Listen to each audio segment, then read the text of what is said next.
ผู้ฟังกำลังให้เกียรติรับฟังสถานีวิทยุเจียงใหม่มหานคร FM 107.25 เมกะเฮิรตซ์อันดับต่อจากนี้ไปเจิญอู้จ๋ากำเมืองกับดีเจคำเพชรเจ้า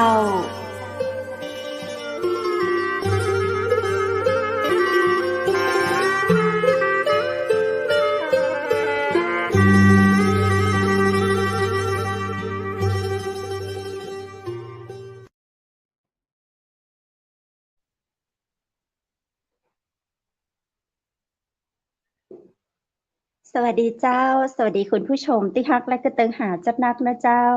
ยินดีต้อนรับเข้าสู่รายการอู้จ๋ากำเมืองต่างจังใหม่มหานครแพร่ภาพออกอากาศจากอาคารวังสิงห์คำอำเภอเมืองจังหวัดเชียงใหม่เจ้า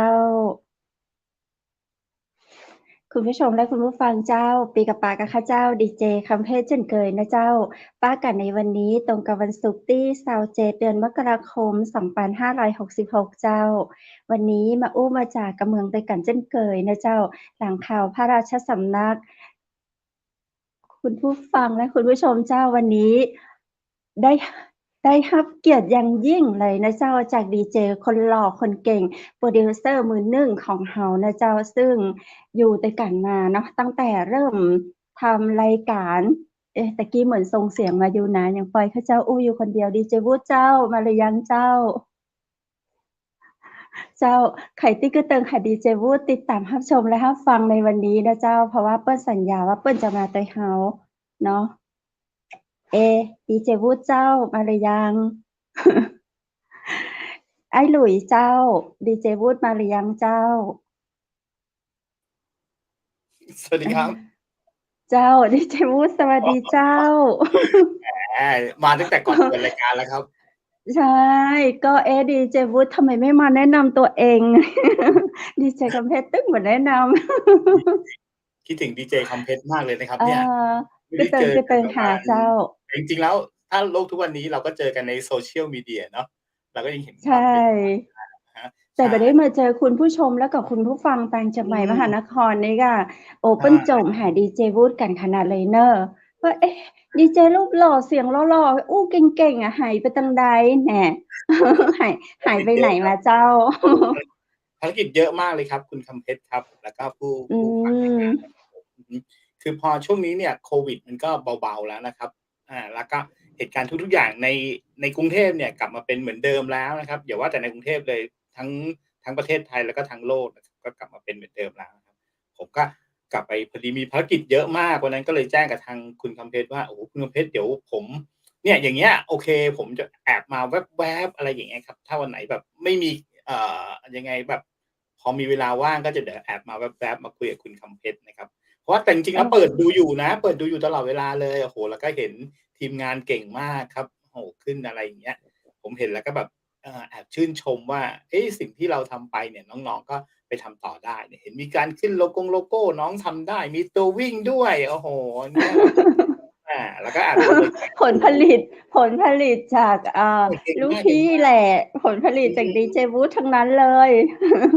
เก่งมากครับชื่นชมเลยอันนี้ชื่นชมน้องหลุยใช่ไหมครับที่อยู่หลังกล้องของเรา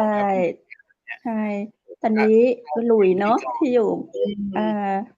เข้าอะไรมาได้แบบเนี๊ยบมากนะครับผมแล้วก็ขึ้นเนี่ยแล้วก็เห็นมีลูกเล่นมีอะไรต่างๆแล้วชื่นชมครับผมดีใจที่ได้มาคุยกับคุณคำเพชรครับ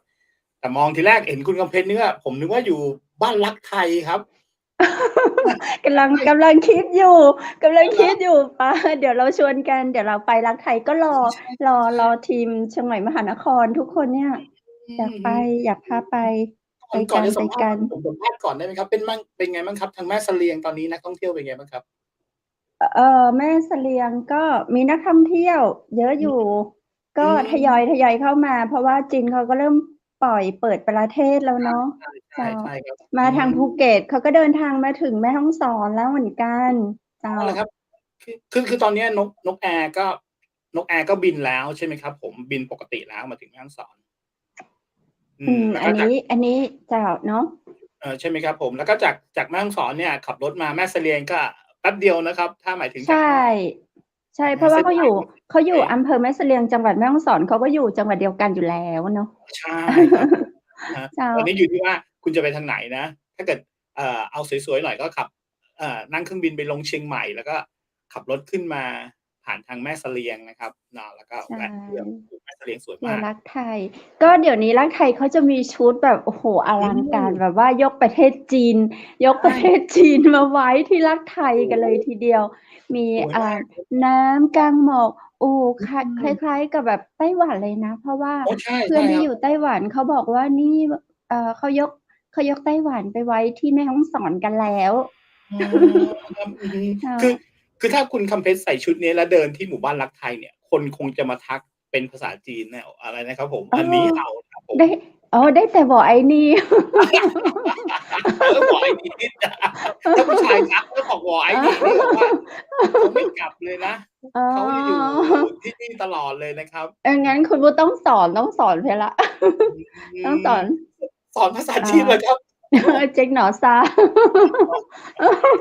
ใช่วันนี้คุณอ๋อเข้ามาทัเออกทายด้วยโอ้โฮนี่ดีเจอ๋อเดี๋ยว เข้าจอหน่อยเข้าจออ๋อยดีเจอ๋ออย่าขึ้นแต่โพรไฟล์ดิ นี่มาคุยนี่ตั้กันหน่อย งแต่ที่ผมไปวันนั้นคุณอ๋อนี่เข้ามาในจอบ้างหรือยังครับตั้งแต่ที่ผมเออไม่ได้มาไม่ได้จัค่ะมาดรายการอ๋อเหรอมาอยู่มุมจอมาอยู่มุมจอแบบนี้เลย โอ้โฮดีมากคุณอ๋อนั่งอยู่มุมอีกเข้ามาจอดีเจอืวุฒิฟังม ให้ชัดๆว่ามาแต่มาอยู่มุมจอแล้วอยู่มุมจออย่างงี้อย่างที่ใช่ปรากฏอยู่ตอนนี้อ๋อใช่ เหรอครับผมอ๋อเป็นภาพ ใช่ นิ่งไม่ได้เป็นภาพเคลื่อนไหวอ๋อใช่ยังโอ้อยู่มุมโฮจอนี่เขาปิดกล้องอืไปหลายรมอบแล้วเปิดกล้องใหม่ก็หลายรอบแล้วดีเจอ๋ออาก็ยังอยู่มุมจอ ก็ยังอยู่แต่เป็นเบื้องหลังที่แบบว่าโอ้โฮผมนับถือเลยจริงใช่ๆคือตามไปปุ๊บๆทรคนก็แบบหดมากเก่งอามากเข้มแข็งเก่งมากมากค่ะเข้มแข็งมากเอในการที่อ จัดรายการสดแล้วตามแขกรับเชิญ5วันเนี่ยผมว่าไม่ธรรมดาเนาะเอใชอ่ใช่ครับๆมาผมว่าเห็นหน้าเพจแบบลอยๆอยู่หน้าจอเนี่ยคืออืเอ่มอเบื้องหลังแข็งแรงมากเบื้องอืหลังของเราสุดมยอดมากถ้าไม่ใชมีเบื้องหลั่งเราๆๆก็คงมาทีมงานลอยหน้าอยู่อา ตรงนี้ไม่ได้ทุกอืมวันเนาะอืมอืเออมๆใช่ทีมงานครับอันนี้ชื่นชมทีมงานเลยหลายๆคนนะครับผอืมแล้วก็ฝากมดีเจอ๋อด้วยว่าจริงๆแล้วถ้าจะเริ่มวิ่งนะครับเห็นวันนี้ลงเฟซบุ๊กไปถ้าจะเริ่มวิ่ง2กิโลเมตรแรกนี่ธรรมดามากคุณอ๋อผมเริ่มแรกนะครับผมจาก200เมตรนี่ผมแทบตายนะครับผมแล้วหลังจากนั้นเนี่ยก็อ่าอัปขึ้นไปได้ถึงประมาณ5กิโลเมตร10กิโลเมตรอย่างงี้ครับต้องเริ่มครับคุณหมอถ้าอยากดูแลร่างกายเนาะตอนนี้ต้องเริ่ม คุณวุฒิได้กี่กิโลคะคือล่าสุดเนี่ยไปวิ่งเนี่ยอยู่ที่ประมาณ10กิโลแต่หลังจากนี้เนี่ยโอ้ด้วยวัยที่เยอะขึ้นเนี่ยก็เบาลงครับคุณเพชรแล้วก็ประมาณว่าเริ่มออกกำลังกายแบบเบาๆเพราะว่าคุณเพอืชรมเห็นไหมผมว่าผมอันนี้ฝากเป็นอุทาหรณ์เลยนะครับผมหลังๆเนี่ยเพื่อนๆที่ออกกำลังกายด้วยกันเนี่ยครับผมต่อให้แข็งแรงค่ะอะคุณเพชร อืมอยู่ๆมันค่ะไปเลยอย่างเงี้ยเท่าที่เราเห็นอ้าวนะครับผมใช่ไปนี่หคือมายถึงว่าขาดไปจากโลขาดการกนี้เลยนะ ออกกำลังกายใช่ไหมคะคือไม่นะบางคนเขาก็บางคนเป็นด้วยบางคนที่แบบว่าไม่ค่อยชอบออกกำลังกายอย่างเงี้ยครับอะฮะใช่เจ้า อันนี้ล่าสุดมีน้องเนี่ยโอ้โฮฝากไว้เป็นอุทาหรณ์เลยอยู่ๆแต่เขาก็ไปดีนะอย่างเมื่อปีที่แล้วเราจะเห็นนะครับถ้าคุณคำเพชรจำได้อาแอดสมบัติเห็นไหมครับนอนๆอยู่อาท่านก็ไปเจ้าเลยเนาะเออืมอๆแล้วก็มีเจ้าน้องคนหนึ่งเนี่ยครับอันนี้ฝากเป็นอันนี้ไว้เลยคือทำงานเหมือนกันแหละครับผมก็คือไปทำงานกองถ่ายกันอย่างเงี้ย ไปที่เชียงใหม่นอนๆอยู่ไม่ตื่นเสียงั้นครับผมอันนี้อาจจะอาเล่าเป็นเรื่องตลกไปแต่จริงๆแล้วโอ้โฮอาอันตรายมากนะใช่อืมอือฮึคือเราอยากจะบอกว่าจริงๆแล้วตอนนี้เรื่องของหลอดเลือดอะไรอย่างเงี้ยครับผมว่าอืมันอันตมรายนะบางทีมันปุ๊บหนึ่งเนี่ยเราไม่รู้ว่าอะไรนะครับเพราะฉะอืนั้นทางที่ดีมเนี่ยพยายามเอ่อออกกำลังกายแล้วก็พักผ่อนให้เพียงพอแล้วก็อาหารสำคัญมากอืมของมันของทอดถ้าเลิกไม่ได้เลิกมื้อเย็นดีกว่าครับมื้อเย็นไม่ทานดีกว่านะอะฮะอาต่อให้มื้อเย็นเนี่ยเป็นผักหรือว่าเป็นอะไรอย่างเงี้ยจะดีกว่าครับอือฮึอืเพราะมเป็นห่วงอยู่เพราะโอ้โฮทุกวันนี้หลายๆดีเจวุฒิก็คือไม่ได้ทานข้าวมื้อเย็นคือมื้อเย็นทานบางทีก็ยังทานครับผมแต่ก็พยายาม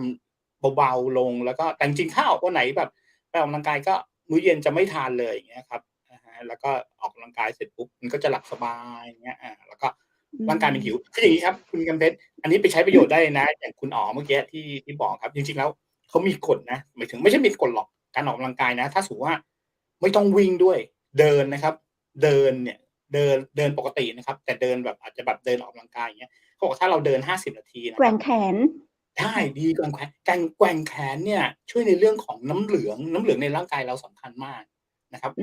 อันนี้มคือผมไม่ได้พูดแบบลอยๆนะหมายถึงว่ามีผลวิจัยที่เขาบอกว่าลองแกว่งแขนหมุนๆอย่างเงี้ยนะครับผมมันจะทำให้ระบบน้ำเหลืองเนี่ยดีคือยังไงมากขึ้นคะคือหมุนอย่างงี้เหรอคะหมุนเลยครับแต่แบบอไม่ย่าไปคือทำแบบหมุนแขนแต่ไม่ใช่หมุนตัวใช่ไหมหมุนแขนอย่างงี้เลยครับหมุนเหอ๋วี่อยงไปอย่างเงี้ยครับหมุนเหวี่ยงไปหรือว่าเปิดอะไรอย่างเงี้ยปึ๊บๆอย่างเงี้ยไปอาครับอะฮะแล้วก็ ระบบของน้ำเหลืองเราจะหมุนเวียนใช่ระบบของน้ำเหลืองจะดีอืขึ้นแล้วเมื่อมกี้อย่างที่บอกครับดีใจที่เห็นคุณอ๋อไปวิ่งอะครับผมคือออืย่างงี้คุณอ๋อมถ้าจะแบบว่าอันนี้เลยนะครับ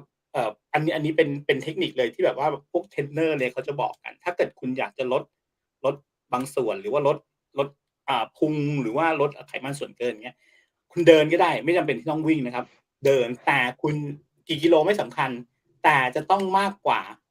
40นาทีหรือ50นาที อืเพราะมเขาบอกว่าค่ะเวลาเราเดินเนี่ยครับผมเวลาเราวิ่งหรือเดินเนี่ย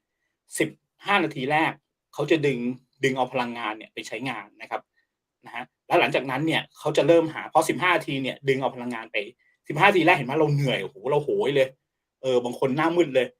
ฝืนๆไปอีอืกสักหน่อยลมองเดินหรือวิ่งไปอีกสักหน่อย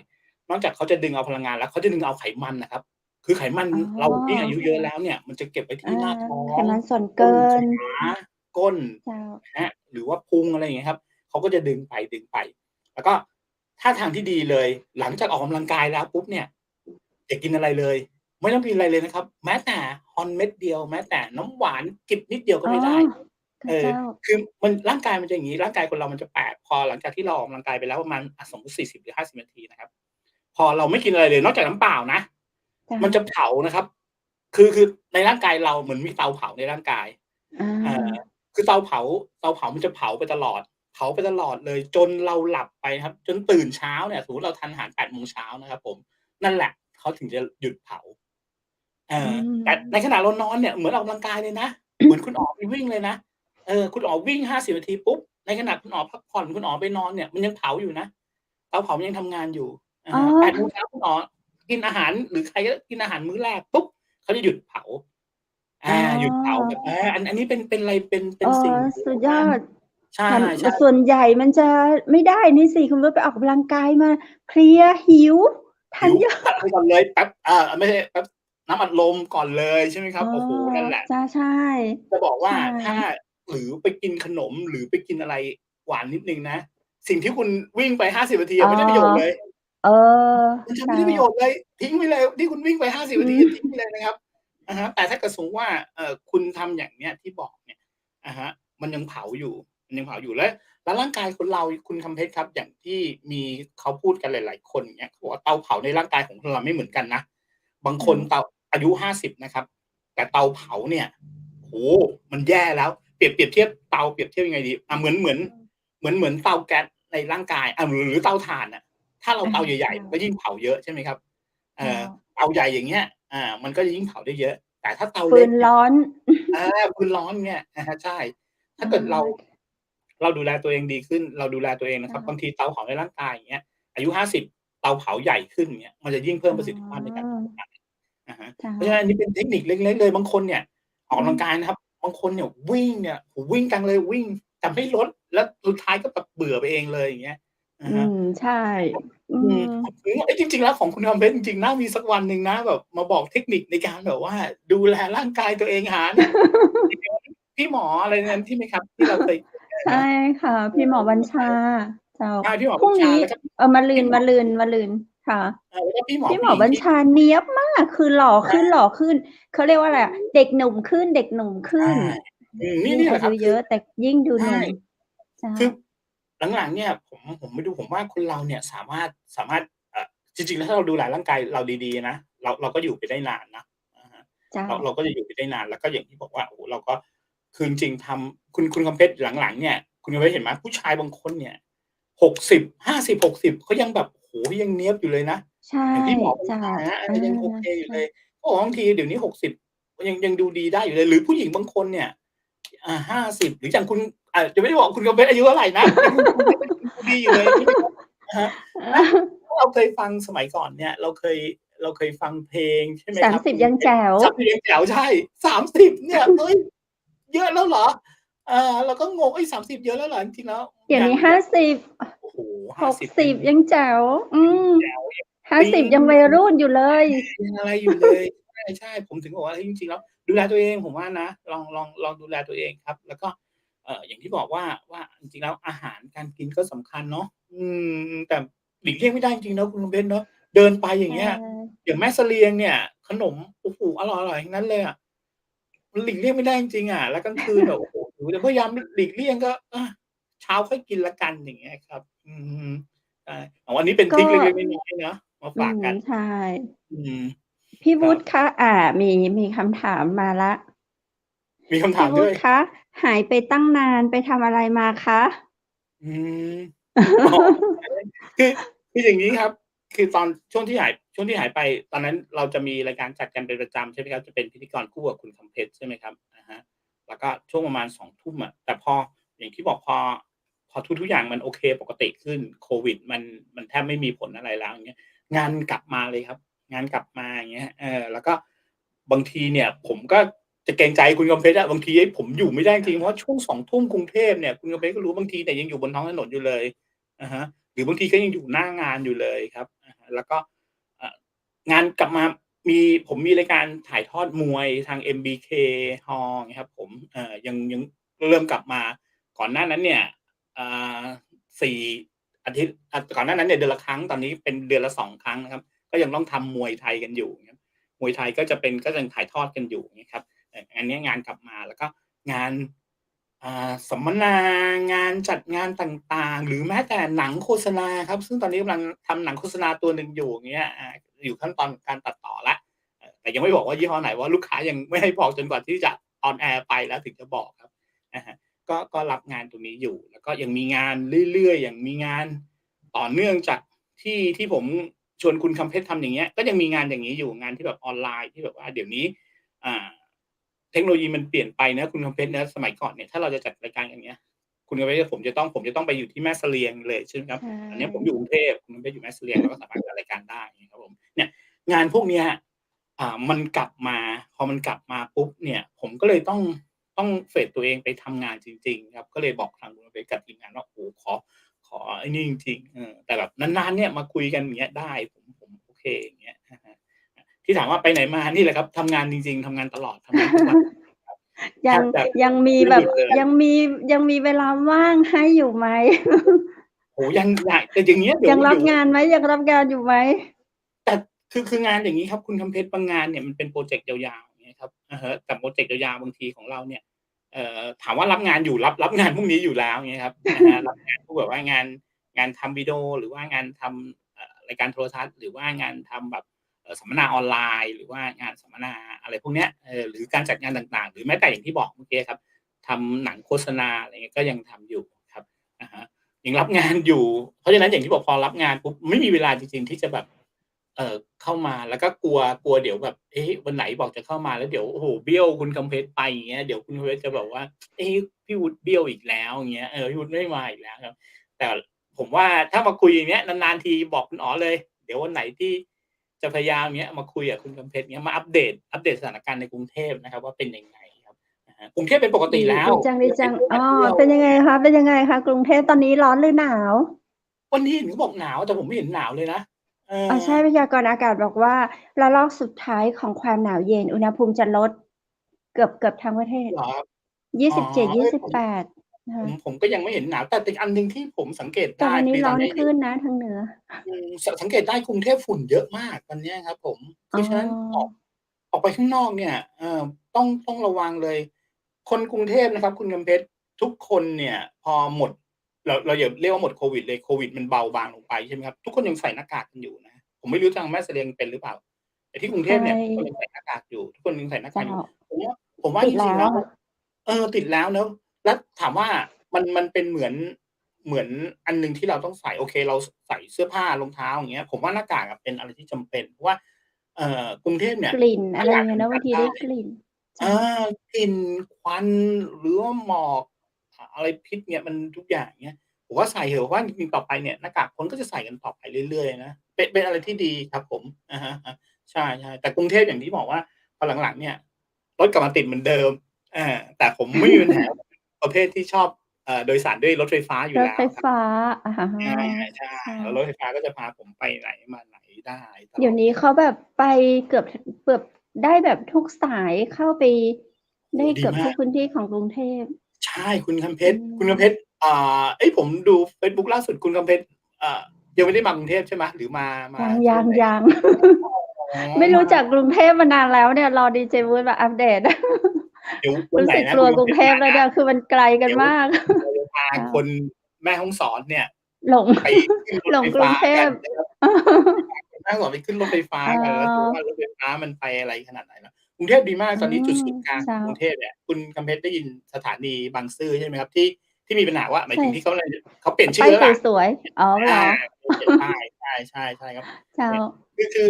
ตรงบางซื่อเนี่ยเป็นจุดใหญ่เลยคุณกำเพชรซึ่งผมเนี่ยเห็นสถานีบางซื่อมาตั้งแต่เด็กๆแล้วจุดใหญ่อายังไงคะจุดใหญ่คือต่อไปบางซื่อเนี่ยคือไม่ใช่ต่อไปครับบางจุดซื่อศูนย์กลางอ่าคุณสามารถต่อรถไปไหนมาไหนก็ได้อ๋ออะฮะคือต่อรถไฟสีแดงเงี้ยก็จะไปถึงรัอืงสิตออกมรังสิตเลยอย่างเงี้ยครับผมอะฮะใช่แล้วก็มีสายสีม่วงนะครับสายสีม่วงก็เนี่ยมาขึ้นตรงเตาปูนแล้วก็สายสีน้ำเงินก็สามารถไปได้รอบกรุงเทพเลย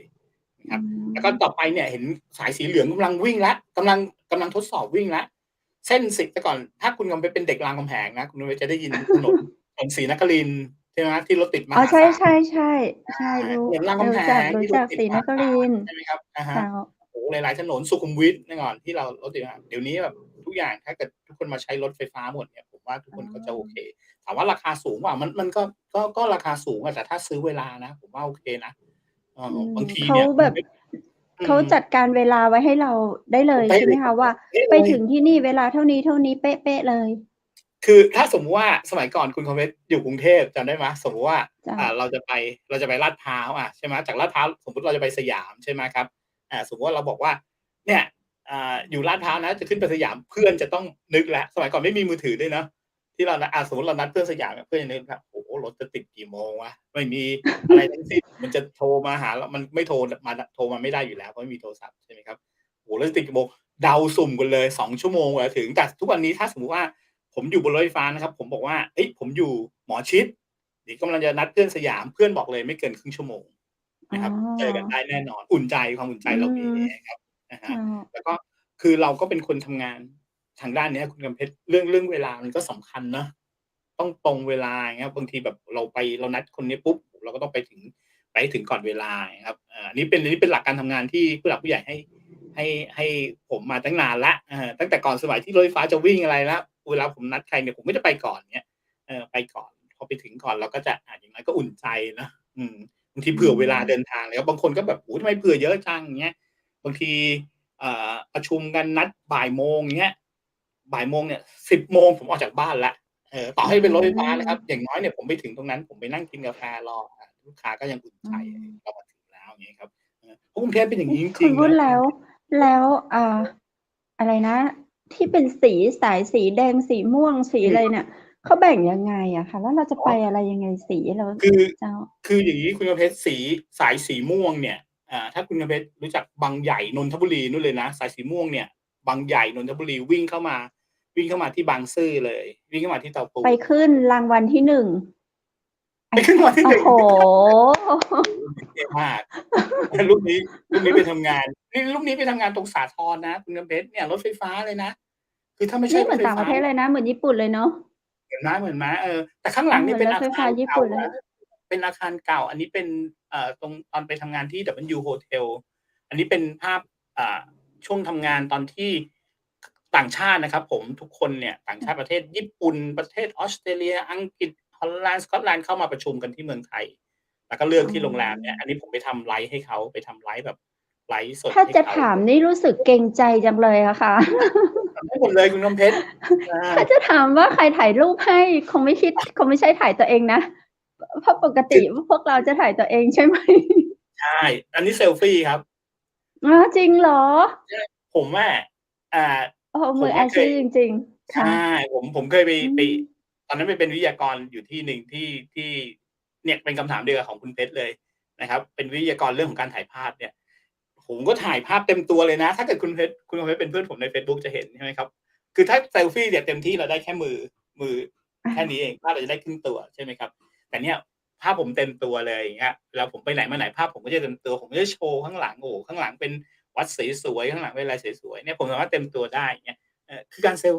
ซลฟีแบบมีเทคนิคของช่างภาพอย่างเงี้ยครับอะฮะก็คือตั้งเวลากับกล้องไว้ครับแล้วก็เราก็เปิดหน้ากล้องเป็นกล้องหน้าไว้อย่างงี้ครับอะฮะแล้วก็เรากดตั้งเวลา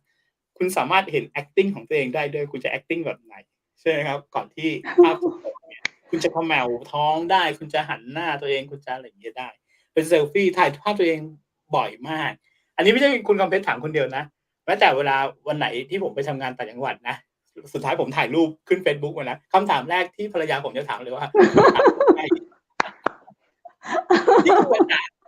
นี่คือปัญหาว่าคุณถ่ายรูปให้ผมก็จะบอกเลยว่าผมถ่ายเองอย่างเงี้ยครับอะฮะถ้าเกิดหลายๆคนเข้าไปดูในเฟซบุ๊กผมเนี่ยผมถ่ายเองตลอดเลยไม่มีใครถ่ายให้แล้วผมไปคนเดียวแล้วก็งานก็ของทุกครั้งที่เวลาอะไรนะดีเจต้นอ้อมาทำรายการส่งให้เราอีกเนาะที่เราเห็นวิดีโอ ใช่ ดีเจต้นอ้อทำแบบโอ้โฮคถ่ายเองนเดียวทำได้เก่แบบงมาก สุดยอดนี่แสเทคโนโลยีดงว่านี่แล้วพวกเราก็มืออาชีพมันเรียกใช้ไปไกลงานได้ เรียกอาใช้งานได้นะใช้งานได้ คะคุณผู้ชมเทคโนโลยีมันไปไกลแล้วคุณน้ำเพชรต่อไปเนี่ยผมว่าถ้าเรายังแบบอยู่กับที่อยู่หรือเรายังไม่แบบอะไรอย่างงี้หรืออย่างคุณคำเพชรจัดรายการเนี่ยที่คุณน้ำเพชรบอกว่าทุกอย่างจะต้องจัดรายการแบบเดิมๆเนี่ยผมว่าบางทีแบบมันต้องเปลี่ยนแล้วเนาะแล้วก็อนาคเจ้าตเนี่ยคุณน้ำเพชรเห็นไหมว่ายิ่งตอนเนี้ยอย่างวันนี้เองเนี่ยวันนี้ผมมานั่งศึกษากล้องตัวหนึ่งพอดีผมดูซีรีส์ของต่างไม่ได้เป็นซีรีส์ครับเป็นเรียลลิตีนะของต่างประเทศนะผมก็ดูว่าเอ๊ะ อันนี้มันถ้าตามผมมันต้องมีตากล้องลุมสมมุติเขานั่งคุยกันเป็นกลุ่มซึ่งบางเรื่องเป็นความลับของเขามันต้องมีตากล้องลุมถ่ายอย่างเงี้ยถ้าเป็นสมัยก่อนของเราใช่ไหมครับ4-5กล้องลุมถ่ายอย่างเงี้ยต่อให้จะใช้เลนส์แบบซูมเข้าไปขนาดไหนก็ต้องลุมคนที่เขาเล่นใน Reality เขาก็ต้องเห็นกล้องใช่ไหมครับโอ้โฮแต่พอผมไปดูเบื้องหลังเขาไปดูเอ๊ะมันไม่ใช่แล้วคุณเพชรเชื่อไหมครับมันเป็นกล้องที่ติดแล้วไม่มีตากล้องอยู่อืแล้วกล้องมันสามารถมจับคุณกำเพชรจะเดินไปไหนมันจับไปได้ตลอดเลยอย่าอ๋องเงี้ย กล้องใมันแพช่ๆคือมันไหลอารมณ์คล้ายๆกล้องวงจรปิดนะแต่ควอลิตีภาพมันดีอาที่สามารถเอามาอ๋อออกอากาศได้เจ้า แล้วผมก็เห็นผมก็ดูอ๋อว่าเฮ้ยที่เหมือนว่ากล้อง360องศาใช่อย่างงั้นเลที่จะจับยอย่างงั้นเลยไปกับภาพเคลื่อนไหวถูกถูกคอืรับมใช่ครับอย่างงั้นไม่เลยมีใครเลแล้วเขาแบบยตั้งกล้องไม่มีอยู่คนเดียวไม่มีตากล้องอะเฮะอีกอันหนึ่งออที่บอกครับต่อไปอนาคตเนี่ยมันเปลี่ยนจริงๆคุณกำเพชรเห็นไหมครับเจ้าต่อไปเราเคยสมัยก่อนถ้าเราเคยทำรายการกันกล้องเราต้องตัวใหญ่ๆใช่ไหมครับหลังๆใช่เนี่ยเราดูกล้องตัวเล็กเงี้ยอืหลังๆมันเหลือกล้องที่ไม่ต้องมีมคนเลยอะพอไม่อาต้องมีคนมันคอนโทรลได้แล้วอะไรเจ้า นะครับอาชีพที่จะตกงานต่อไปผมบอกน้องๆนะที่เป็นตากล้อเอองนะครับผมช่างภาพใช่นะเจ้าคุณต้องอืระวังนะมแล้วอีกอันหนึ่งเลยผมเห็นงานโฆษณาเมืองนอกครับคุณเงินเพชรมันเป็นกล้องที่แบบว่าอันนี้ก็ไม่จริงๆแล้วมีมานานแล้วนะแต่ตอนหลังเจ้าเนี่ยแต่ก่อนเขาเป็นเครื่องใหญ่ๆแล้วอย่างที่บอกครับคุณเทคโนโลยีมันดีขึ้นมันทำให้ทุกอย่างมันเล็กลงเล็กลงอืเล็กลงมนะครับพอมันเล็กลงปุ๊บเนี่ยไอ้ตัวเนี้ยมันเป็นกล้องที่แบบตามตลอดอย่างเงี้ยตามอย่างเงี้ยเฮ้ยแล้วอะไรจะเกิดขึ้นคุณเงินเพชรใช่ไหม ซึ่งสมัยก่อนคุณกำลังจัดรายการวิทยุใช่ไหมคุณกำลังต้องใช้ทีมงานหลายคนมากใช่ไหมใช่อย่างทางเนี้ยๆคุณกำลังต้องมีทีมงานหลายๆคนมากเนี่ยดูใช่หลุยส์สามารถคอนโทรลได้คนเดียวว่าจะขึ้นใช่โลโกจะขึ้นอะไรจะจับเสียงจะจับอะไรอย่างเงี้ยจะขึ้น Title อะไรอย่างเงี้ยคนเดียวเหลือคนเดียวอืมเพราะฉะนั้นต้องบอกวันนี้ต้องบอกว่าวันนี้เราไม่รู้ว่าเราตั้งประเด็นคุยเรื่องอะไรผมไม่รู้ว่ายังเข้าคำถามแต่บอกว่าถ้าเกิดให้ผมคุยผมก็จะบอกอย่างเงี้ย ดีเจอู้ไปเรื่อย อา เรื่อยใช่ๆคอนเสิร์ตเราๆอาวันศุกร์จะเป็นใช่อย่างงี้ครับเจ้าผมถึงบอกเอ๊ะอนาคตมันน่ากลัวอะคุณน้ำเพชรน่าแล้วก็อันหนึ่งเลยคุณน้ำเพชรเคยใช้กูเกิลใช่ไหมครับกูเจ้าเกิลเวลาเราเซิร์ชเราหาอะไรสมมุติว่าผมจะไปแม่ฮ่องสอนเนี่ยผมก็จะเซิร์ชกูเกิลเลยโรงแรมที่น่าพักมากที่สุดปึ้งกดปุ๊บขึ้นมาเลยแม่เสลียงเวียงงามถูกไหมครับขึ้นมาในเจ้ากูเกิลเลยอย่างเงี้ยอะฮะเขามีอันหนึ่งเลยซึ่งแบบโอ้โฮกำลังฮือฮามากคือเขาเรียกว่า ChatGPT คุณน้ำเพชร อืม ChatGPT เนี่ยสมัยก่อนเนี่ยคุณเพชรรู้ไหมว่าสมัยก่อนเราจะเขียนคุณเพชรทำรายการอย่างเงี้ยคุณเพชรจะเขียนรายการอย่างเงี้ยสัก1อันใช่ไหมครับว่าเราอยากนำเสนอรายการเที่ยวเรื่องแม่ฮ่องสอนยังไงคุณเพชรเชื่อไหมไอ้ ChatGPT มันฉลาดมากเลยเราแค่พิมพ์ไปว่าอยากนำเสนอเรื่องของแม่ฮ่องสอนมันขึ้นมาให้เราเลยอะอ้อขึ้นมาเลยไม่ได้ขึ้นเป็นเว็บไซต์นะขึ้นมาเลยว่าคุณควรนำเสนอแม่ฮ่องสอนเป็นเมืองที่มีธรรมชาติสวยงามมากอามีภูเขาสลับกับแม่น้ำโอ้โฮมันขึ้นมาหมดอย่างงี้เลยอะ อาแล้วอาชีพหนึ่งครีเอทิฟตกงาอืนนะคุณน้องเพมชรใช่ ไปตกใช่ งาน เขามีตรงนั้นหมดเลย จเขาริง มีตรงนั้นหมดๆ ใชเลย ่ ใช่ ๆ เนี่ย คุยไปคุยมาเนี่ย สิ่งที่เราน่ากลัวมากที่สุดก็คือเอไอเนี่ย ต่อไปเทคโนโลยีเนี่ย คุ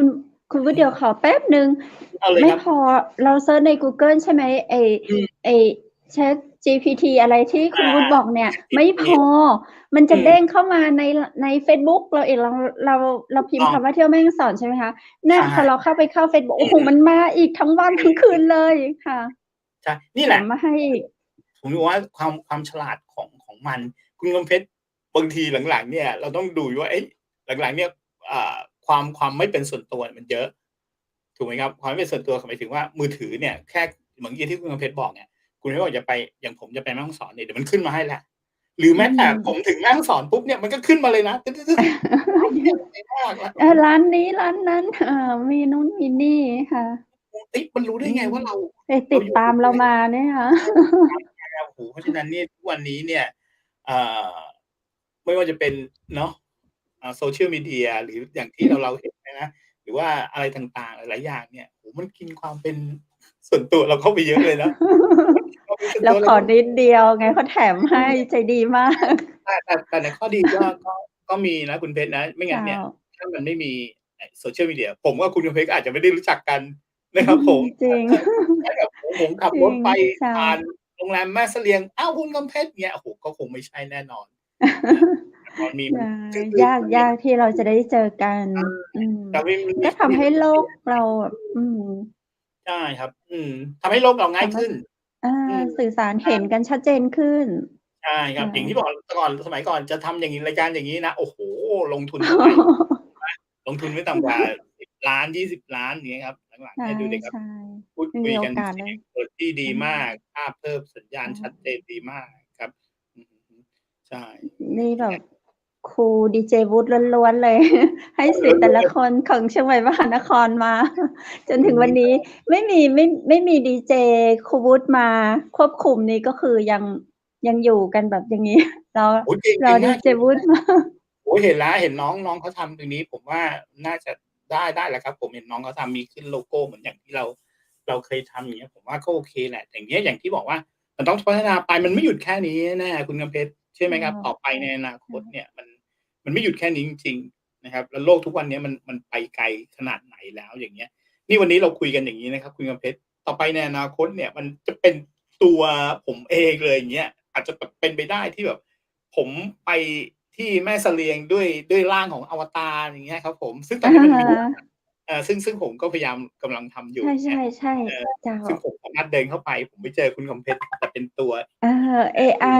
เขาแบบ โอ้โฮ สุดยอดเนาะ เห็นแล้วแบบ มันค่ะ มาแน่นอนคุณกำเพชร เพราะฉะนั้นเนี่ย ใช่ อย่างเราคุยกันวันเนี้ย มันก็เป็นเทคโนโลยีที่แบบว่า เราเห็นกันแบบอย่างงี้ ใช่ไหมครับ ต่อไปเนี่ยเราเห็นหน้ากันอย่างงี้เลย เราสามารถมองอย่างงี้ได้ใชเล่ ย เดี๋ยวเพอชรไปกรุงา เทพนะดีเจวุฒิ ตอนอืม นี้ขึ้นรถไฟฟ้า แอ๊ว ๆ ๆ เสียงก็จะอย่างงี้หรือใเชปล่า? ่เลยครับ ใช่นี่ครับ นี่แหละ คือนี่รายการของคุณกำเพชรก็ดีนะ วันหลังผมมา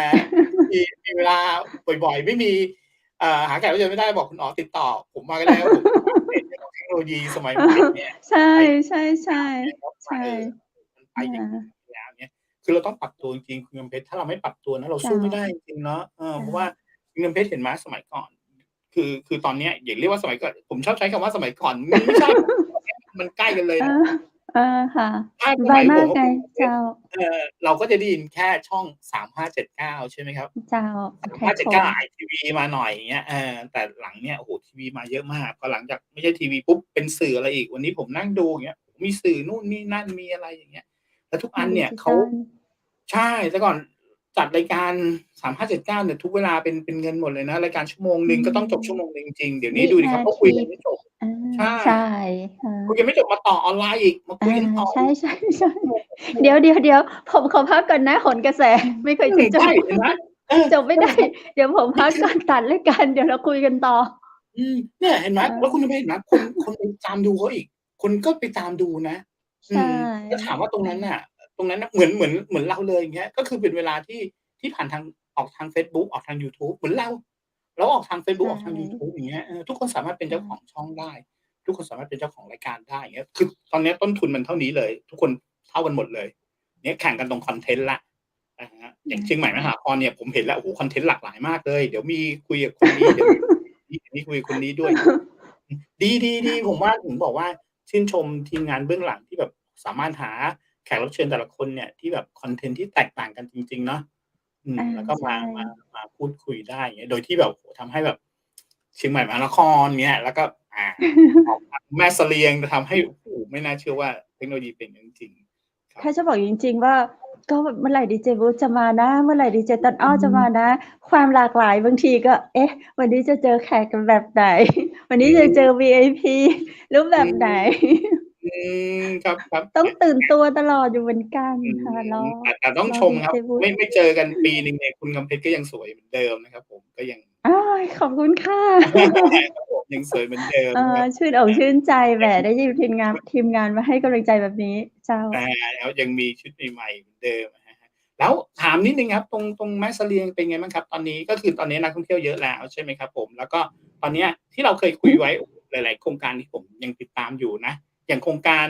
สมาร์ทกิจเนี่ยตอนนี้เขาไปถึงไหนแล้วเราได้มีการต่อเนื่องหรือว่ามีอะไรโครงการสมาร์ทกิจที่เขาเป็นโครงการโซลาร์เซลล์ที่ไฟฟ้าใช่เป็นไงบ้างครับแม่เสลียงเป็นไงบ้างตรงนี้เอ่อได้ติดเขาอยู่ตามข่าวที่อำเภอเมืองแม่ฮ่องสอน อ๋ออยู่แค่ใช่ไหมใช่สมัยกฤษอยู่แม่ฮ่องสอนเจ้าอ๋อก็รอใช่ดีเจวุฒิไปถ่ายทำเพิ่มเติมอืเพราะว่ามล่าสุดเราก็ยังไม่ได้ไปติดตามโครงการของสมัยกฤษแล้วก็ข่าวเขาก็ยังไม่มีในเรื่องของการทำงานส่งมาถึงเราแต่ก็เขาก็ยังสื่อสารส่งปฏิอืทิมนส่งอืมสวัสดิปีใหม่ค่ะปอืฏิทินตั้มงโต๊ะแล้วก็ปฏิทินแขวนแล้วก็ อืมส่งสวัสดีปีใหม่อะไรประมาณนี้มาถึงพโอ้วกเราทางเชียงใหม่มหานครค่ะอืก็ต้องขอบมคุณไปทางสอืมมัยกฤษแม่ฮ่องสโอ้อนดีครับด้วยนะคะอืมอาแล้วอัปเดตกันครับทางแม่เสลียงเป็นไงครับปีใหม่ที่ผ่านมาคนไปปีใหม่เยอะไหมครับปีใหม่ที่ผ่านมาเดี๋ยวนะอยู่แม่เสลียงหรือว่าอยู่ไหน เพิ่งจะผ่านไม่กี่วันเองนะคุณกำเพชรยังไม่น่าลืม ไม่มันงานมีตรุษเยอะจีนมาขั้นอยู่มันมีตอ๋อรุษจีนมาใช่ขั้นด้วยก็เลยเอ๊ะปีใหม่มันเหมือนนานแล้วนะอะไรเงี้ยเพอืราะว่าที่เพิ่งผ่านมมาเป็นตรุษจีนอืเจ้ามเจ้าครับนี่อือันม อันนี้นะครับคุณกำเพชรผ่านออกทางรายการนิดหนึ่งนะครับผมก็คือเมื่อไม่กี่วันมาเนี้ยผมเพิ่งไปดูเฟซบุ๊กคุณกำเพชรมาครับผมก็ตั้งใจอ่านเลยนะตั้งใจอ่านเลยโอ้โฮดีมากเป็นอะไรที่ดีมากพูดถึงเรื่องเรื่องอะไรเอ่ยของ พูดไปผมพูดได้ใช่ไหมครับก็คือได้ค่ะที่คุณเพชรแชร์บอกว่ามีท่านหนึ่งซึ่งเป็นผู้หญิงท่านหนึ่งเขาพูดว่าอ๋ออย่าไปซีเรียสเลยเรื่องยอมรับอะไรยอมรับว่างานผู้หญิงอะคือเพชรเองก็ได้ เรางานของคุณจะไปอย่างงู้นอผู้ย่างหญิงงี้อย่างงี้คือเราอะไรอย่างงี้ไม่โกรธหรอกฉันไม่โกรธหรอกถ้าอะไรอย่างงี้สุดท้ายเลยในห้องถามว่าฉันน่ะมีอะไรกับที่บ้านตัวผู้ชายคนที่บ้านนี้โอ้โฮเป็นด้วยไหมต้องถามย้อนกลับว่าที่บ้านเป็นด้วยไหม ใช่ไม่อ๋อ ไม่เป็นนะ ไม่คือโอ้ก็ปกอืติขมองเขาก็ดีแต่ครับว่าเป็นในตรงนี้ก็ต้องขอโทษด้วยอืค่ะตรงนี้ก็ต้องขอมโทษด้วยเพราะว่าก็หลายคนก็บอกว่าน่าเป็นห่วงเธอนะถ้าบางทีเธอแรงไปอะไรเงี้ยจริงๆเราก็ไม่ได้แรงนะเราก็ไม่อยากถาแรงมลดเราก็ถามลดลดอยู่ตามปกติแบบเราก็ออายากรู้ว่า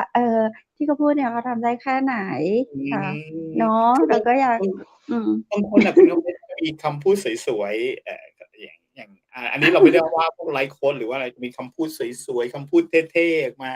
สุดท้ายเลยถ้าเกิดเจอถามย้อนกลับไปจริงๆคุณทำได้ตามของคุณนี้หรือเปล่าอะไรเงี้ยอาคุณก็ทำไม่ได้ใช่แม้แต่ตัวเราเองก็ด้วยไงแล้วก็ใช่แม้แต่ตัวเราเองก็ด้วยแล้วก็คือคำสุดท้ายที่เพชรโพสต์ก็คือจริงๆก็เราก็อยากจะบอกว่าถ้าสิ่งที่คุณทำไม่ได้คุณก็อย่าเพิ่งพูดอะไรเงี้ยบางทีอืมันไปฝากคมวามหวังไว้อืก็ทำให้มคนคนฟังหรือว่าคนอื่นเขาผิดหวังเนาะมันอืเหมือนแบบว่ามอย่างคนจีนก็จะถือกันมากเลยนะคุณวุฒิในเรื่องของแบบสัจจะวาจา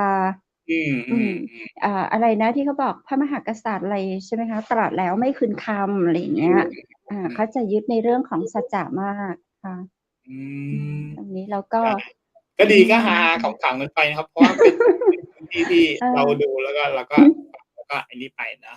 ว่าจริงเป็นยังไงๆเหตุการณ์นี้มันก็เป็นปีกว่าๆเราคิดว่าในเหตุการณ์วันนั้นทุกคนก็คงลืมหมดแล้วแล้วอย่าบอกเราก็นะเป็นเรื่องจริงไม่ใช่เป็นเรื่องโจ๊กกันนะเรื่องจริงค่ะเรื่องจริงค่ะไม่โจ๊กค่ะจริงค่ะ อะไรวะ จริงค่ะ เดี๋ยวมีจริงยิ่งกว่านี้เดี๋ยวถ้าโพสต์ไปเดี๋ยวจะมีคนแบบอึ้งมาอะไรเงี้ย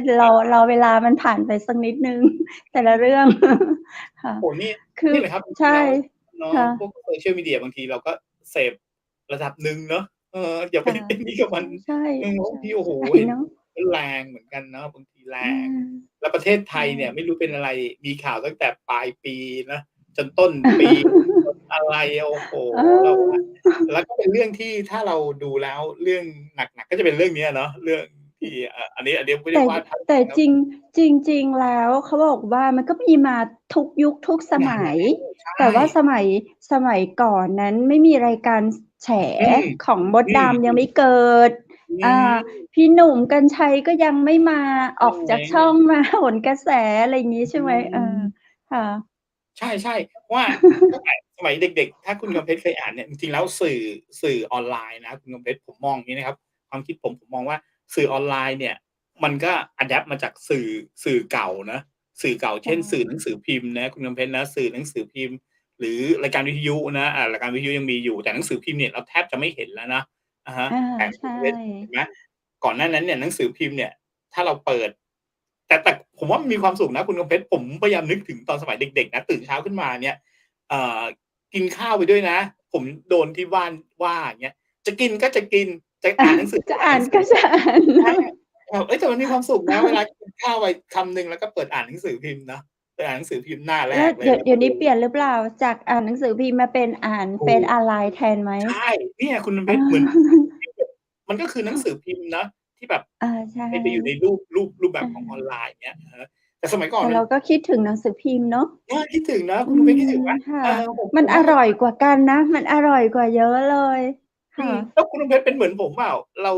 นอกจากหนังสือพิมพ์แล้ว พวกแมกาซีนเราก็ซื้ออ่านเนาะ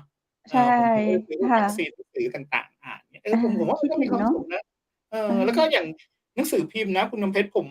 ผมเคยไปดูที่โรงพิมพ์เขาเลย อย่างเงี้ย ดูขั้นตอนการทำ โอ้โฮ เหนื่อยนะ อืยิ่งตอนนั้นม เนี่ยคุณน้ำเพชร เรียงอักษร เรียงอักษรอา นะ แล้วแบบ จะ จิ้มจุ่มหมึก ผมว่าเขาละเอียดทีนะ ละตละเัว อียดนะแบบ ใช่ ใช่ ผมพิมพ์ดีด เคยไป เงี้ยเนาะ เออ เคยอยู่ที่หนึ่ง ผมเอ่ยชื่อได้ อย่างสยามกีฬา ผมเคยไปดูขั้นตอนการทเจ้ำเขาา ครับ เขาออกมาเป็นเล่ม ๆ เลยนะ พอเล่ม ๆ ปุ๊บ อะ กำลังพิมพ์อยู่นะ มีคนหนึ่งเขาบอกแท่นพิมพ์ว่าให้หยุดก่อน พอหยุดก่อนไปดูเขา ชื่อวันผิดอะครับ อ๋โอ้โฮ อันนั้นอ ต้องทิ้งไปเลย แล้วก็ต้องไปอ๋อ แก้ชื่อวันใหม่ เจ้แก้า ชื่อใหม่ แก้ชื่อวันใหม่ อืแล้วก็พิมพ์ ม แล้วพิมพ์เสร็จประมาณ 01:00 02:00 มั้งครับ ต้องเจ้รีบา ส่งนะไปที่ร้านหนังสือนะ อืส่งไปร้านหนังสือ ม หนังสือพิมพ์ อย่างผมถามนิดหนึ่งคุณเพชรครับ อย่างแม่เสลียงเนี่ย เราได้อ่านไทยรัฐเนี่ย เราก็อ่านได้เหมือนปกติเหมือนคนกรุงเทพเลยใช่ไหมครับ? อย่างชสม้มุาติว่า กว่า ช้ากว่า เหรอครับ สมัยนู้ชน้านะ สกว่า มัยนู้นนะ ใช่ ๆ เพราะว่าต้องรอรถเมล์มาถึงเชียงใหม่ แล้วเชียงใหม่จะต้องส่งต่อไปที่แม่เสลียง อืเจ้า ก็แม่เสลียงม ก็เหมือนต่างประเทศไง ใช่ ต้องๆ ๆ รออีกวัน เจ้า อืม ต้องรอต้องรออีกวอีกัวน ันหนึ่ง อย่างถ้าตรวจ วันหวยออก อะไรอย่างเงี้ยค่ะ อต้องรอา เป็น 2 วัน 2 วัน อืค่ะ ม เออ๊ืะ สมัยม ก่อนตอนหวยออกเนี่ย มันจะมีคุณคำเพชรเคยได้ยินคำว่าเรียงเบอร์ไหมครับ? ที่เขาขายเป็นเรีใยชงเบอร์ ่ ๆ ใชเดี๋่ ยวนี้ยังๆ มีขายอยู่หรือเปล่า? ผมไม่แน่ใจนะ ไม่น่าจะมีไม่นนะ ่าตจะามมีนะ สี่เพราแะว่า ยกก็มีแต่อะโไอร้อะ โฮ โยเกิร์ต ใช่ ๆ สมัยก่อนเรียงเบอร์ แต่ผมว่าเอการเปิอ ดหวยด้วยเรียงเบอร์มันมีความสุขนะ มันได้ลุ้นนะ ลุ้นในะว่า ช่ เลๆ ขแรกของเราล่ะ รางวัลที่ 1 อดไปแล้ว ลุ้นรางวัลที่ 2 อดไปแล้ว รางวัลที่ 3 อดไปแล้ว 4 อดไป 5 อดไป อดหมดเลย อย่างเงี้ยครับผม อะฮะ ใช่ ถ้าเราดูเลขหน้านะ เออ แต่เดี๋ยวนี้เนามันะ ง่ายใชไ่ ง มันไม่มีลุ้นอะ ผมเอว่ามันอ เลยไม่สนุพกิมอพ์ะ เข้าไปมันไม่มีในส กูเกิล ใช่ ใช่ เข้าไปในกูเกิมันลไม่ได้เลย ตื่นเต้นอะไร กดเข้าไปปุ๊บ มันออกมาปั๊บ คุณไม่ถูกรางวัลนะ เสียใจด้วย เนี่ยไม่มีโอกถึงบอกาสว่า ลุ้นเลย อืเจ้า ใช่เนี่ย พอมันไม่มีโอกาสลุ้น มันก็เลย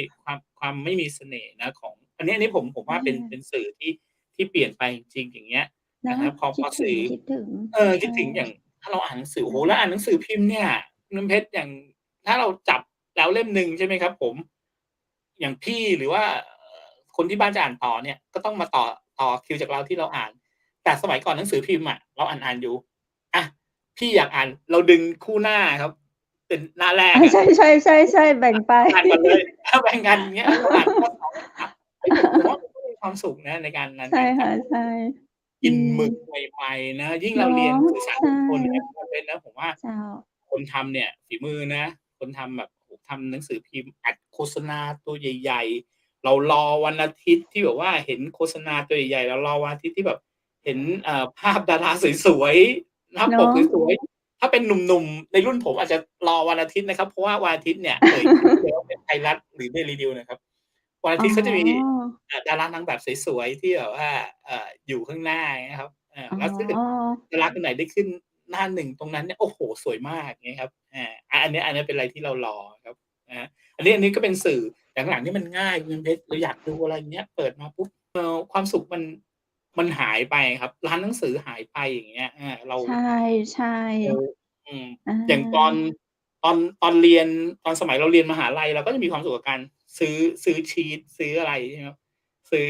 ซื้อข้อสอบอย่างเงี้ยครับผมแล้วเราก็อ่านข้อสอบเปิดอ่านข้อสอบก็มีความสุขนะในการได้เปิดอ่านได้ท่องจำอย่างงี้อืมเดี๋ยวจริงนี้ผมไม่รู้ว่าเขายังมีอย่างนั้นอยู่หเออรือเปล่าใช่ๆๆอยากรู้เหมือนกันว่าเดี๋ยวนี้ข้อสอบเขาอะไรยังไงเนาะอืมอาๆอือฮึยิ่งถ้าเด็กเจ้ารามจะจบด้วยยังมีการด้วยการที่แบบฝนดินสอ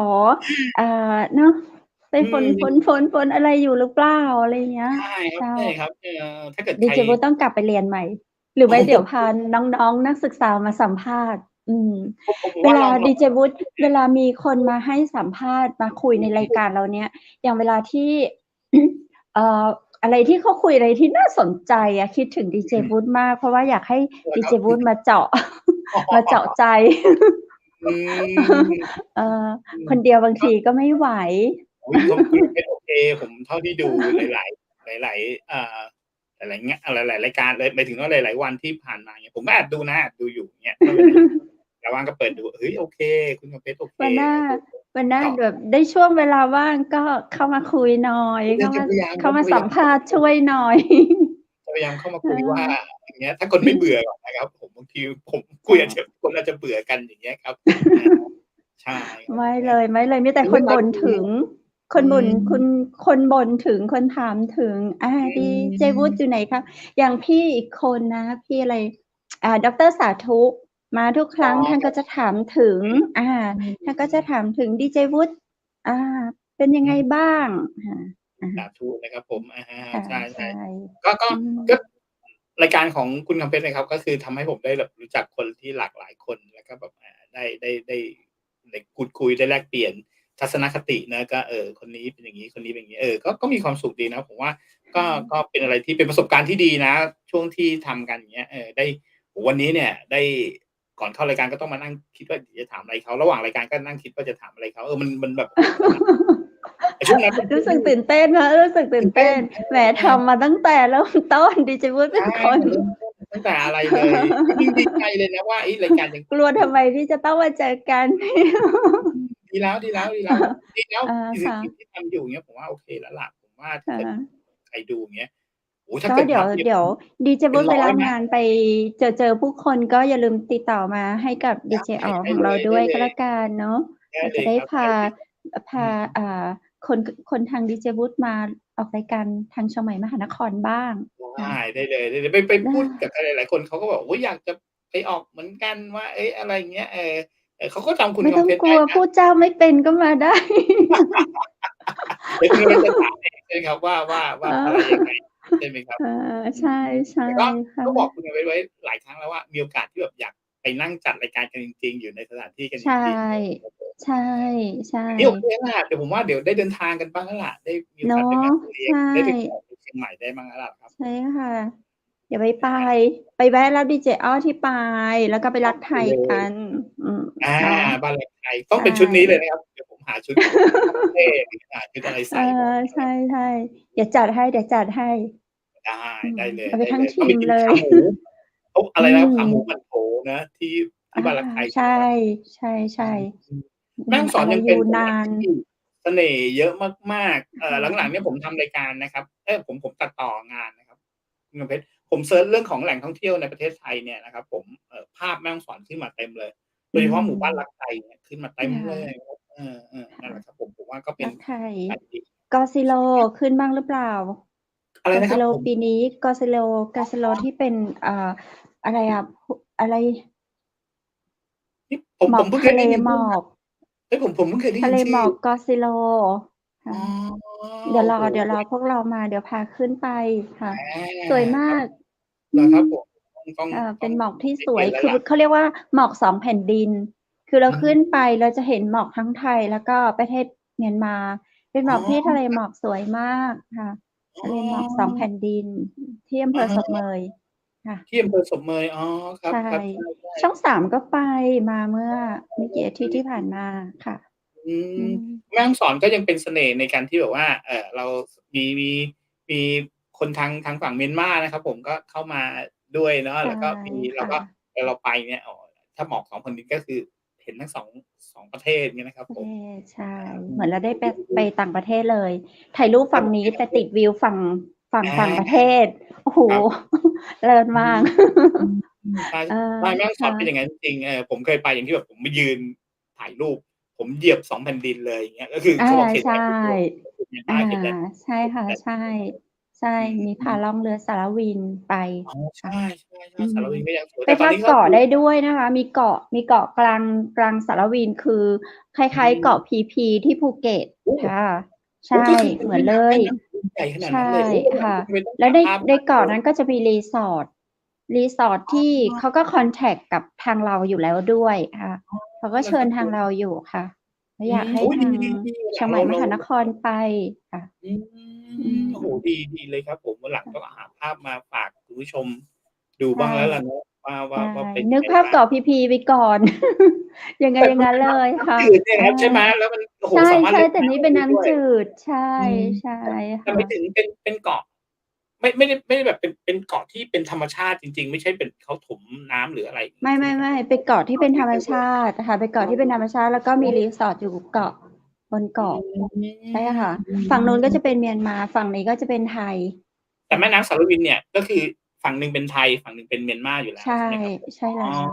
แล้วเจ้าครับๆอืแต่ตอนนี้ก็เที่ยวมได้ใช่ไหมครับไม่มีเที่ยวเหตุการณ์โคได้ค่ะวิดไม่มีค่ะอืเที่ยวได้ค่ะมอืมช่วงนี้รักกัน ช่วงนี้แล้วกันนะ คนช่วงนี้รักกันไว้ดีกว่าครับคนไทยเนาะเราอย่าไปค่ะทะเลาะอะไรกันเลยนะครับใช่ ครับใช่ครับ อาอืมคุณพูดเดี๋ยววันนี้เราคุยกันอย่าเพิ่งพูดแป๊บเรียกเดียวเองว่าอะไรอะอาไม่คือเรียกน้ำย่อยไว้ก่อนเพราะอืว่าถ้าคุยเยมอะเดี๋ยวคุณวุฒิจะไม่มีเวลามาหาเราให้คุณอ๋อวุฒิแบบไปทำงานแล้วก็จะได้แบบคิดถึงนี่ยังพูดอืไม่จบเลมยเดี๋ยวพรุ่งอืนี้มามคุยกันต่ออะไรอย่างงี้ อ๋อได้ เอเลยครับอได้ค่ะก็ถ้าคุณหมอมีอะไรอย่างเงี้ยก็คือตามอ่านตลอดครับเรายังอยู่ใน ค่ะ LINE กลุ่มกันตลอดก็ตามอ่านตลอดว่าใช่ที่คุณหมอทักมาก็ก็ดีนะเราอยากเจอคือตอนนี้ทักคุณอ๋อมาได้บอกว่าอ๋ออ่าเชียงใหม่มหานครว่าง24ชั่วโมงค่ะสำหรับคุณวุฒิถ้าค่ะอ๋อจัดคิวให้ทันทีค่ะ เอาเป็นว่าคุณหมอวันไหนที่คุณหมอไม่มีใครอย่างเงี้ยเดี๋ยวผมมาร่วมพูดคุยกับคุณกำเพชรให้ก็ได้ครับผมจะได้แบบว่า อ๋อก็เกรงใจคุณวุฒิมีงานค่ะแน่ อืมแต่ถ้าวันไหนติดงานจะบอกจริงครับคุณเพชรเพราะว่าบางทีเนี่ยงานมันยาวนานอย่างเงี้ยเนาะบางทีค่ะงานแบบตี 4ครับคุณเพชรจบประมาณห้าอ๋ทุ่มอย่างเงี้ยอแล้วบางทีเจอโอ้งานติดๆกันอย่างเงี้ยโอ้โฮเราก็แบบล้าเลยคุณเพชรอืมด้วยวัยด้วยสภาพร่างกายแล้วเนาะเจ้าอืมอาถึงบอกว่าเวลามีเวลาว่างก็เลยพยายามออกกำลังกายไว้อย่างเงี้ยให้แบอืบให้มันมอย่างน้อยเนี่ยเขาบอกว่าสมัยเนี้ย60ยังไม่ต้องเกษียณก็ได้เนาะยังทำงานกันได้จนถึง70-80อะเนาะ ใช่เราก็อยากเป็นอย่างงั้นเราอยากแบบอาอยากทำงานอย่างงั้นจริงๆเงี้ยครับเจ้า ด้วยงานของเราด้วยเนาะก็มีความสุขที่ได้ทำงานนะครับมีความสุขที่ได้คุย ก็มานั่งคุยกันแบบนี้ก็ได้80 ได้ อยู่กันไปเลยครับยมานั่งคุายวใช่ๆ คุยยาวๆใช่ๆต่อไปอย่างที่บอกอะเทคโนโลยีมันอาจจะดีขึ้นอันเนี้ใช่ยอย่างที่ใช่เราก็ค่ะไม่รู้ว่าเราวันหนึ่งเราจะมาคุยกันได้อย่างงี้เนาะต่อไปในอเนานาคตะเราจะบอกว่าเฮ้ยนั่งใช่คุยกันเลยอย่างเงี้ยเป็นรูปแบบไหนอนาคตมันไม่ไกลครับอาใช่เขา อนาคตค่ะมันไม่ใช่อีก10ปี20ปีอนาคตมันคือพรุ่งนี้ค่ะแล้วอะเนาะบางทีพใช่รุ่งนี้มันมีอะไรเปลี่ยนแปลงขึ้นติดตามครับใช่พยายามลองอาเช็กเนาะข่าวดูว่าอะไรมันเปลี่ยนไปแม้แต่อย่างคุณคำเพชรกับผมเนี่ยเราตาเราเป็นมให้ทัน สื่อยุคอนาล็อกเรายุคดั้ง เออเดิมแล้วพอใช่มาอยู่ในยุคดิจิทัลเนี่ยผมว่าเราเราผ่านทั้งยุคยากลำบากผ่านมาในยุคง่ายขึ้นนะครับผมเราก็เลยจะรู้ทั้งยุคนู้นกับยุคนี้ แล้วเรามาผสมผสานกันนะครับเอาความยากในยุคนู้นเอาความง่ายในยุคนี้เอามาเป็นอะไรที่ลงตัวเหมือนอย่างที่ทางเชียงใหม่มหานครนี่แหละครับผมแม่จบสวยมาก วันนี้จะขอบคุณสปอนเซอร์ช่วยไหมคะ คุณเพชรเลยชอบมากเห็นคนทำโลโก้แม่เสลียงเวียงงามแล้วฝากไปชื่นชมนะครับเนี่ยสวยมากจริงครับแม่เสลียงเวียงงามนะครับผมเบอร์ก็ยังเบอร์เดิมอยู่นะครับ0536214444ใช่ไหมครับผมใช่ก็ไหนจะขอบคุณสปอนเซอร์แล้วผมแอบเห็นนะครับน้ำผึ้งแท้ตาสารวินนะครับยังแจกวันละ3 ขวดเลยนะครับผมใช่5 ขวด5 ขวด5 ขวดเลยเหรอครับผมอ๋อ5 ขวด5 ขวดทีมงานเบื้องหลังบอก5 ขวดค่ะดีจริงๆครับน้ำผึ้งสารวินผมกินแล้วอย่างที่บอกครับถ้าจะพยายามลดหนุ่มขึ้นพยายามลดน้ำตาลขัดขาวเนี่ยบางทีมันมีผลต่อร่างกายเหมือนกันครับผมใช้น้ำผึ้งสารวินนะครับผมเป็นอะไรเงี้ยผมว่าจะดีใครบางคนอาจจะต้องมีหวานจริงอย่างกินกาแฟเนี่ยต้องมีหวานผมว่าใส่น้ำผึ้งสารวินนะครับแทนใส่น้ำตาลนะผมว่าดีนะลองดูครับใช่ค่ะเป็นยาอายุวัฒนะด้วยใช่น้ำผึ้งดีมากน้ำผึ้งดีมากเรามีสปอนเซอร์ใหม่ด้วยนะคะบ้านสวนกรมงคลอยู่ไหนครับผมบ้านสวนกรมงคลอยู่เชียงใหม่อยู่แม่ริมบรรยากาศดีมากค่ะรีสอร์ทใหม่ค่ะเป็นละแวกที่แบบว่าคนเขากำลังเที่ยวพักแม่ริมอาหารการกินบรรยากาศสุดยอดดาราอะไรอย่างเงี้ยค่ะไปเปิดอะไรแบบแม่ริมสวยอยู่แล้วเนาะแม่ริมนี่เขามีชื่ออยู่แล้วบ้านสวนกรมงคลนะครับก็เป็นฝากไว้ด้วยใช่ดีครับติดต่อได้นะผ่านทีมงานเชียงใหม่มหานครก็ได้แล้วเราก็มีสปอนเซอร์โต๊ะจีนบริการแบบ5 ดาวทั่วไทยด้วยทั่วไทยเลยนะครับใช่แสงประเสริฐโภชนาบริการโต๊ะจีนแบบระดับ5 ดาวนี่จัดที่อะไรอะไรนะทำเนียบมาแล้วทำเนียบรัฐบาลจัดมาแล้วใช่ระดับ5 ดาวใช่รับจัดทั่วไทยก็ติดต่อตามเบอร์ทางที่เขียนขึ้นนี้เลยใช่ไหมครับคุณเตี้ยใช่ไหมครับ081ใช่905นะครับ905-810โอ้จัดทั่วไทยด้วยอย่างนี้แม่เสลียงก็ไปจัดให้ได้หมดเลยเขาบอกต่างประเทศก็ได้นะได้เขาบอกใช่โต๊ะจีนนะคะไปจากประเทศจีนเนี่ยของจริงค่ะโอ้ดีครับดีครับใช่แล้ววันนี้เรามีเยอะเลยนะครับใช่ก็ขอบคุณไปทางพระอาจารย์รัตนยาโนจากพุทธอุทยานส่วนบุรณรักธรรมตำบลแม่แรมอำเภอแม่ริมจังหวัดเชียงใหม่ตัวเจ้าเนาะแล้ววันนี้เนาะก็ขอบคุณพระพิธีกรหญิงจากร้านผ้าพื้นเมืองชุดใหญ่ตัวนะเจ้าที่สำคัญขอบคุณดีเจวุฒิคนเก่งของเราโปรดิวเซอร์มือ1ของประเทศไทยละค่ะเขาแบบผู้ก่อตั้งพวกเรามาเนาะแบ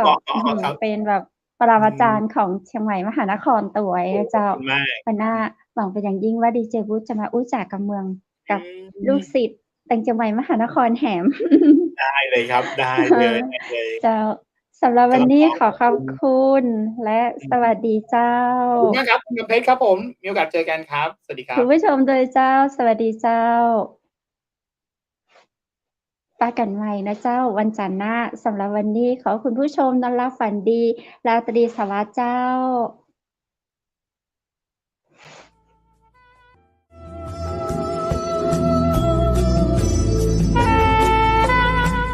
ดอยสุเทพเป็นสีประเพณีเป็นสง่าบุพชาติล้วนงามตานามล้ำค่านครพิงค์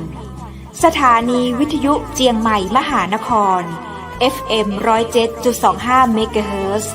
ขอส่งเสริมการท่องเที่ยวทุกมิติเจ้า